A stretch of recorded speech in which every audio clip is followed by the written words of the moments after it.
మోడీని కోర్టుల ద్వారా ఇరకాటంలో పెట్టి అవినీతి పరుడిని చేద్దామని 2014 అప్పటి నుంచి ప్రయత్నించి 2019 ఎన్నికలకు ముందు ఒక కీలకమైనటువంటి అంశాన్ని తెర మీదకి తీసుకొచ్చి నాడు తెలుగుదేశం పార్టీ ఇచ్చిన సమాచారంతో కాంగ్రెస్ పార్టీ రంగంలోకి దిగి చేసిందే రఫేల్ కుంభకోణపు ఆరోపణలు.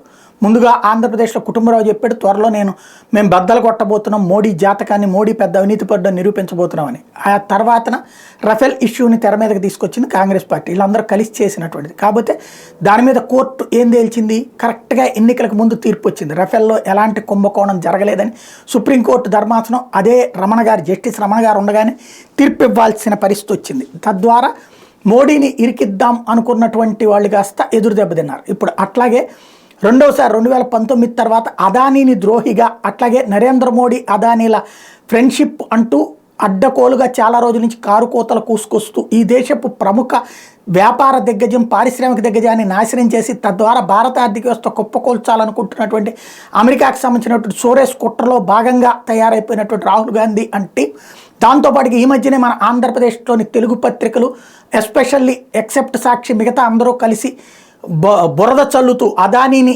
దుర్మార్గుడిగా చూపించే క్రమంలో హిండెన్బర్గ్ ఉదంతాన్ని హైలైట్ చేసి ఆంధ్రప్రదేశ్లో కూడా కాంగ్రెస్ పార్టీ ఎజెండా లేకపోతే సోరోస్ ఎజెండాని మోసుకొస్తున్నటువంటి ఈనాడు, ఆంధ్రజ్యోతిల సాక్షిగా ఇవాళ సుప్రీంకోర్టు కీలకమైన ఘాటైన తీర్పిచ్చింది, స్పష్టమైన తీర్పిచ్చింది. హిండెన్బర్గ్ విషయంలో మోడీ సర్కార్కి క్లీన్ చిట్ ఇచ్చింది, అదానికి క్లీన్ చిట్ ఇచ్చింది. ఎవరో రాతల ఆధారంగా విచారణ చేయించడం కుదరదని సెబీ పరిధిలో విచారణ జరుగుతోంది. సెబీ ఇప్పటిదాకా ఇచ్చిన విచారణ రిపోర్ట్లు క్లీన్గా ఉన్నాయి. సిబిఐతో దర్యాప్తు చేయించాల్సిన అవసరం లేదు, స్పెషల్ ఇన్వెస్టిగేషన్ టీం ఇవ్వాల్సిన అవసరం లేదు. భారతీయ ప్రభుత్వం సెబీ భారతీయ పెట్టుబడిదారుల ఆసక్తిని బలోపేతం చేయడానికి ఎక్స్పర్ట్ కమిటీల సిఫార్సులను పరిగణలోకి తీసుకుంటే షార్ట్ సెల్లింగ్ మీద హిండెన్బర్గ్ నివేదిక ద్వారా చట్టాలు ఉల్లంఘించినట్టయితే భారత ప్రభుత్వం సెబీ పరిశీలించి చట్టానికి అనుగుణంగా వాళ్ళ మీద చర్యలు తీసుకుంటాయి. అదానీ సంస్థల మీద విదేశీ ఏజెన్సీ రాతల ఆధారంగా వేసిన పిటిషన్ని పట్టించుకోవట్లేదని తేల్చెప్పింది.